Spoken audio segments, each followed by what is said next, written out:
தமிழ்நாட்டுக்கும் புதுச்சேரிக்கும் ஒரே டைம்ல தேர்தல் வரப்போதா சார்? ஆமாம்மா, சைமல்டேனியஸ். அப்புறம் எதுக்கு சார் தமிழக வெற்றி கழகம்னு பேர் வச்சாரு? தெரியாமல் வச்சிட்டாங்கம்மா, விடுங்கம்மா. கேரளாவில் கூட இப்போ போட்டி போட முடியல, உதான் காண்டில் உட்காந்துட்டு இருக்காங்க.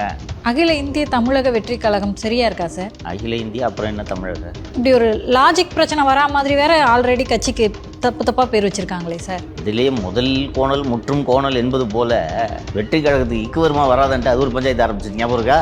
ஸோ உங்களோட லட்சியம் தமிழ்நாட்டில் சிஎம் ஆகுறதுன்னு சொல்லி தான் நீங்கள் கட்சி ஆரம்பிச்சிங்க. தமிழக வெற்றி கழகம் என்று பெயர் வைத்தது அதனால தான். இப்போ எண்ணெயிலேருந்து உங்களுக்கு திடீர்னு இந்த புது ஏசம் வந்துச்சு.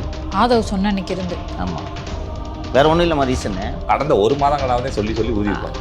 ஈஸியா இருக்கும் போல இருக்கே. புதுவையிலும் தாவேக்க கொடி பட்டொலி வீசி பறக்கும், பட்டல் வீசி பறக்கும் அப்படின்னா வரப்போற புதுச்சேரி தேர்தல் களத்துல நம்மளுடைய தமிழக வெற்றி கழகத்தின் கொடி பட்டொலி வீசி பறக்கும்.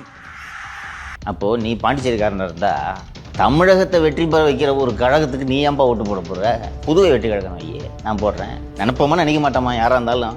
அந்தந்த ஊருக்காரனுக்கு அந்தந்த ஊர் பெருமை, அந்த கலாச்சாரமே வேற. நீ அங்கே போய் ஊருக்கு தெரு பேரெல்லாம் பார்த்தோன்னா வாயில நுழையாது.